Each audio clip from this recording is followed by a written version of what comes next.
Merhaba sevgili Kurtalan TV izleyicileri. Sohbet Özel'in bu haftaki sürpriz konuğu Hikmet Deryalar. Kendisi Kurtalan Yüzme Havuzu'nda bizi sohbet için bekliyor şu anda. Kısa bir söyleşi gerçekleştireceğiz. Hadi hep beraber. Buyurun. Tekrar merhaba sevgili Kurtalan TV izleyicileri. Demin de bahsettiğimiz gibi bu haftaki sohbet konuğumuz Sohbet Özel'de Sayın Hikmet Deryalar'ı konuk edeceğiz. Kendisi gündeme dair bizim sorularımızı cevaplamayı kabul etti. Çok teşekkür ediyoruz efendim, bizim kırmayıp kabul ettiniz. Burada ağırladınız. Çok sağ olun her şey için öncelikle.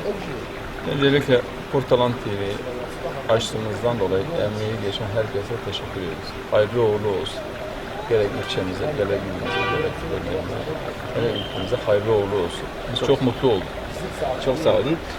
Hikmet Deryalar kimdir? Öncelikle biz sizi tanıyabilir miyiz efendim? Hikmet Deryalar 1969 doğumlu. Evliyim. 9 çocuk babası. 5 erkek, 4 kız. Eğitime de çok önem veriyorum. Bütün çocuklarım okuyor. İlkokul 3. sınıftan tut, hukuk fakültesine kadar, hukuk 3'üne kadar okuyan çocuklarım var. Batman Sıddık Tekin Anadolu Lisesi'nde, Antep Anadolu Lisesi'nde, Siirt Anadolu Lisesi, Sağ Meslek Lisesi. Şu anda bir kızım da üniversiteye hazırlık yapıyor. Biz eğitime çok önem veriyoruz. Çocuklarımızın eğitimine de önem veriyoruz. Çocuklarımızın hakkını da veriyoruz. Güzel bir yerlere de götürmeye çalışıyoruz. Efendim şunu da merak ediyoruz ayrıca. Biliyoruz ki siz Kurtalan Şoförler ve Otomobilciler Federasyonu Kurtalan İlçe Başkanısınız. Şoförler ve Otomobilciler Federasyonu Kurtalan'da bilmeyenler için nedir, ne tür faaliyetler yapar ve Kurtalan için nasıl bir artı değer katar? Bunu bize anlatır mısınız? Kurtalan Şoförler Odası 2000 tarihinde biz kurucu üyesi olarak ben de ekibim, arkadaşlarım olarak Kurtalan bir eksikliğiydi. Kurtalan Şoförler Odası daha önceki iş ve işleyişleri Kurtalan'daki trafikle ilgili, araçlarla ilgili ehliyet alımından tut her şeyine kadar Siirt ilimizde yapılıyor. Kurtalan'da odayı kurduktan sonra Kur'an'a kadar canımız çekti. Bir nevi Siirt'teki bizim arkadaşlarımız diye, biz onları rencide etmek istemiyoruz.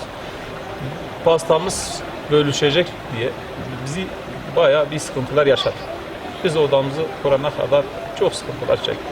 Odamızı kurduktan sonra bununla da kalmadık. Biz odayı kurduktan sonra trafik tercih bürosunu açmaya çalıştık. Trafik tercih bürosu açtıktan sonra inan ki içindeki malzemelerine kadar, bürosunun kuruluşuna kadar biz üstlendik. Öyle şey yapın ki farz eden evrakları Ankara'ya almak için de özel araba ben gönderdim. O zaman Hüseyin Bilgil müdürüm de vardı, şu anda da yaşıyor, o da biliyor. Kendisine de bu konuda bize çok yardımcı oldu, kendisine de huzurunuzda teşekkür ediyoruz.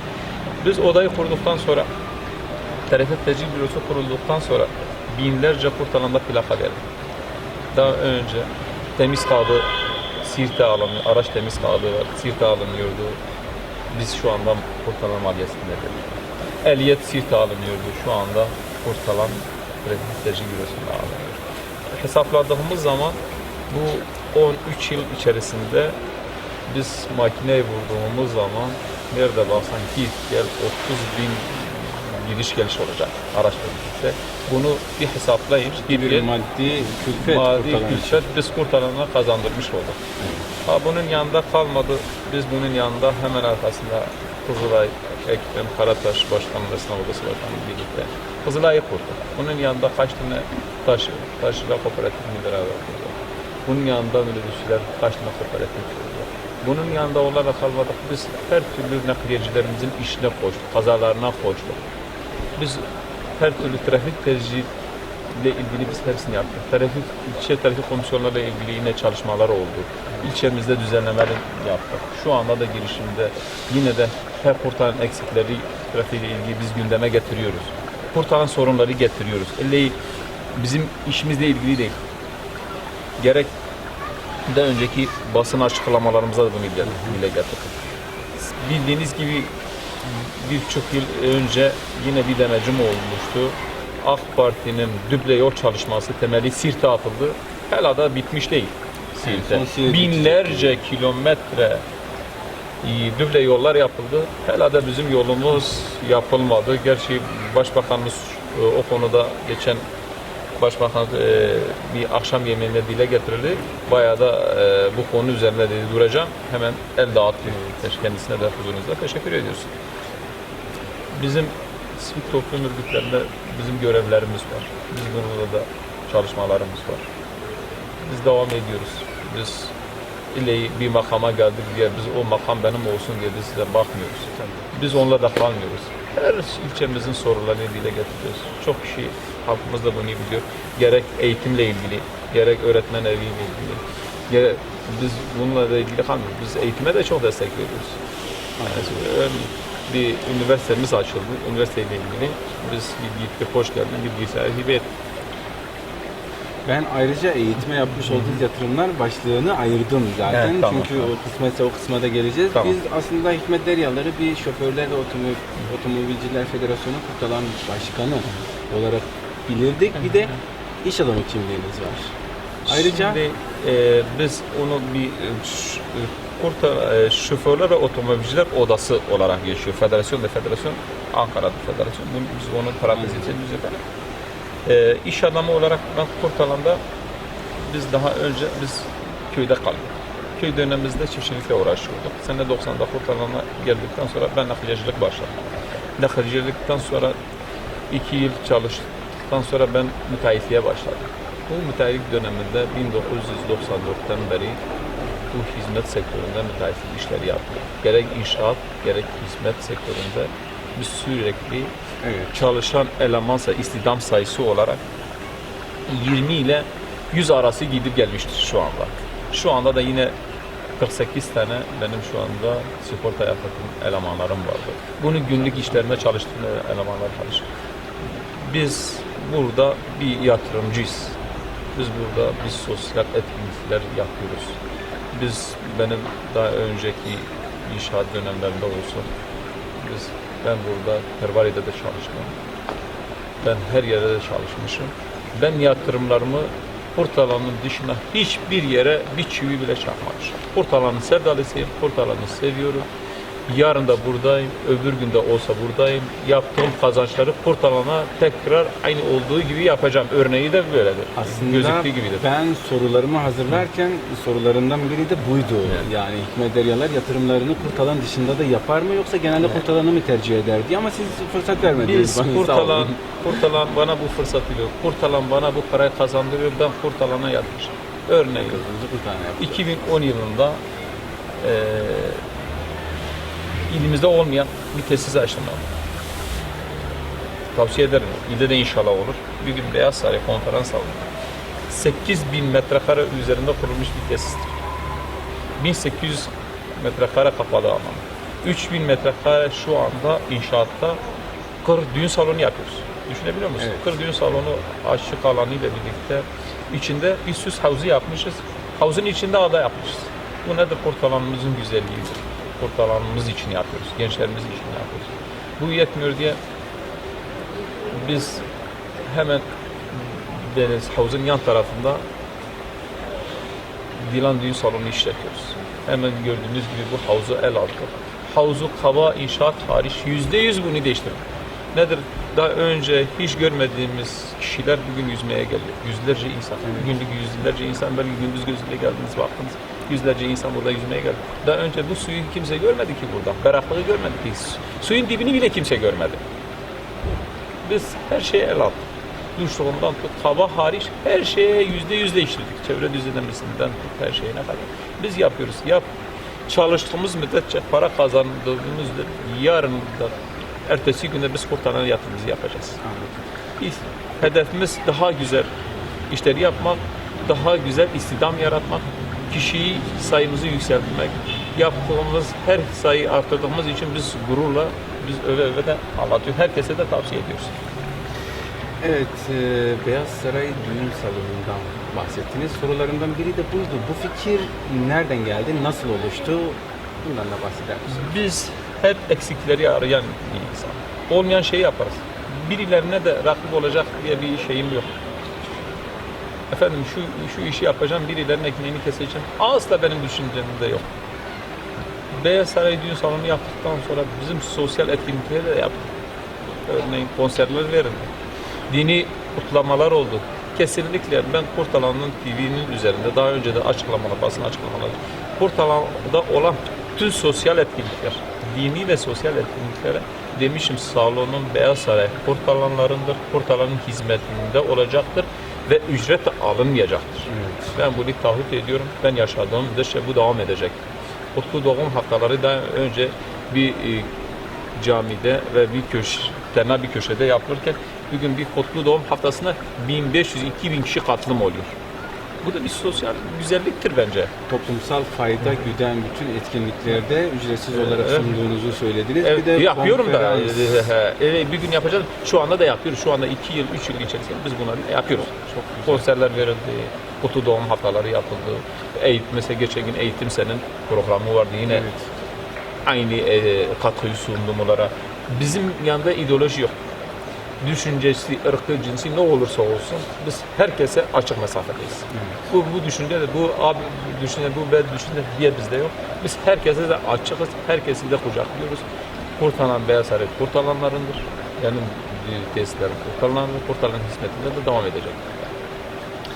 Yıllardan beri Kurtalan'ın iş hayatında bulunuyorsunuz. Evet. Kurtalanlı genç girişimcilere de sizin tavsiyeleriniz olacaktır şimdi. Nasıl bir iş hayatı önerirsiniz? Valla herkes kendi bünyesinde anladığı işte tavsiye eder. Ben nakliyeciyim, nakliyecilik yapmak zorundayım. Başka işe girişim yaparsam randıman vermem. İnşaatta devam edilmeli. Herkes kendi bünyesinde anladığı işten yapılmasını taraftarıyım. Çünkü son zamanlarda baktığımız gibi esnafta dökülme var. Yapmadığı, etmediği bir işe girdiği zaman bir bakıyorsun bir haftadır bir dükkan açıyor. Ertesi gün 2 ay olmadı dükkanı kapatıyor. Valla olmadı tutturamadı. Yapmadan önce bunu düşün, taşın onun kararını ver. Ondan dolayı iyi bir tercih yapmak lazım. İyi bir karar. Düşün taşın, geç karar ver, iyi bir karar. Doğru kararı vermelerini tavsiye Evet. ediyorsunuz. Sohbetin başında da siz de belirttiniz. Eğitim yardımları. Geçen gün görüştüğüm bir arkadaşım sohbet esnasında Hikmet Deryalar'ın eğitim yardımlarından bahsetti. Şu anda sayamayacağım. Ben bunların neler olduğuna girmeyeceğim. Sizden duymak istiyoruz. Siz eğitime katkı sunar mısınız? Şimdi size bunu söyleyeyim. Bizim bu yıl içerisinde bir kitap okuma Sirt'te okuma kampanyası düzenlendi. Okuma Valilik etkinlikleri, etkinlikleri düzenledi. Biz bunu SODES bünyesinde bir kitap kampanyası Şoförler Odası adına biz düzenledik. Bir kitap benden kampanyası. Biz bunu 3 yıl önce yaptık. 10.000 kitap Kurtalan'da biz de Şoförler Odası adına SODES bünyesinde ve Türkiye'nin bütün odalardan bize kitap geldi ve okullarına da düşünebiliyor musunuz? Bundan belki haberiniz de biliyor. Bizim yoktu. Evet. 3 yıl önce biz bunu yaptık. Sevdiği zaman, yükseldiği zaman zaten arkasında istihdam da olacak, işsizlik de bitecek, cahillik de bitecek. Bizim hedefimiz eğitim. Bütün okullara ben gidiyorum, birebir veli toplantılarına katılıyorum genelde. İlgileniyorum. Çamsaklı Çoban Armağan örnekleri de bellidir. Elimden ne geldiyse de yardımcı oluyorum. Mesela örneğin Fatih İlköğretim Okulu bir gün gittim kendilerini ziyaret ettim dedi. Öğretmen odası baktık el attık yaptık. Atıyorum bugün Kurtalan Cumhuriyet İlkokulu geçen gün dedi bize televizyon lazım olarak. Kurtalan Lisesi'ne televizyon aldı. Yüksek okula açıldı. Hoş geldiniz. İhtiyacınız var mı? Onlara bilgisayar aldı. Biz yapıyoruz. Örneğin öğretmen evi yapılırken bizim öğretmen evi müdürünün de şu anda haberi var. Biz Vali Bey'in toplantısında ilçelerin sorunlarını daha konuda aslında o değildi. Sorunları dile getirirken öğretmen evi gündemi ben getirdim. Evet. Bana söylediğinden giden valimiz Kurtalan öğretmen evi senin işin değildi. Dedim Kurtalan'da olan bütün sorunlar benim sorunum. Eksikler benim sorunum. Ben dile getirmesem kim getirecek? Bu sorunlar bu ilçe hepimizindir, sorunlar da hepimizindir. Biz dile getirmezsek kim getirir? Bu konuda size de bunu da söyleyeyim. Belki devlet hastanesinin kuruluş aşamasındayken hiç de haberiniz yok. Ben orada bir gün 1 milyon dolar civarında bir arsa hibe ettim. Düşünebiliyor musun? 1 metrekare hibe ettim. Şu anın oranın fiyatını Bankadaş'ın takdirine bakıyorum. 1 milyon civarındadır. Ben hibe ettim. O hastane. Sayın Yalları sormak istediğimiz bir diğer soru da biliyorsunuz ki bölgemiz yıllarca çok büyük acılar çekti. Şu anda mevcut siyasi yönetim ciddi bir çalışma yürütüyor. Kimilerine göre çözüm süreci, kimilerine göre de barış süreci ama inşallah bölgemizin acılarını dindirecek bir proje. Bu konuyla ilgili görüşlerinizi alabiliriz. Öncelikle biz Kurtalan Şoförler Odası Başkanı olarak biz de bu sıkıntıyı çekiyoruz. Nedir? Örneğin nakliyecilerin üzerinde biz bir kesime minibüs verdiğimiz zaman, yolcuları taşıdığımız zaman cezalar kestik. Bir kesimin yükünü taşıdığımız zaman da arabalarımız yakıldı. Bu barış artık barış mı, süreç mi? Öncelikle hayırlı uğurlu olsun. Öyle inanıyorum ki olacak. Artık olmaması için bizim bir nedenimiz yok. Olmaması için de bir tahammülümüz de kalmadı. Biz buna çok sevinçliyiz, çok mutluyuz. Bence bizim için bir bayramdır. Bizim için bir şölendir. Bölgemiz için, ülkemiz için hayırlı uğurlu olsun. Biz bundan dolayı da bu konuyla ilgili emeği geçen herkese de teşekkür ediyoruz. Allah tutuklarını altın etsin diyoruz. Allah var etsin onları diyoruz. Hayırlı uğurlu olsun. Artık bizim tahammülümüz yok. Olmaması için bir neden de kalmamıştır. Çözüme kavuşacak her şey. İnşallah. Evet. Son olarak Kurtalan TV biliyorsunuz ki bant yayınına başladı. Siz de şu anda binlerce insana inşallah konuk olacaksınız. İnşallah. Kurtalan TV hakkındaki görüşlerinizi alabilir miyiz? Kurtalan TV kuruluştan bu yana ben çok sevindim. Kurtalan ilçemizin bir eksikliğiydi. Nasıl ben diyorum, ben eksikleri biz dolduruyoruz. Kurtalan TV de bir eksikliği doldurmuş oldu. Bundan başta siz olmak üzere emeği geçen herkese teşekkür ediyorum. İlçemize, ilimize hayırlı uğurlu olsun. Çok sevindim ve çok mutlu oldum bundan dolayı. Allah sizinle birlikte olsun. Başarınızın devamını diliyorum. Kurtalan TV'nin sesi de çok güzel geliyor. Çok da başarılısınız. Yeni olmanıza rağmen de sizi de tebrik ediyorum. Çok sağ olun.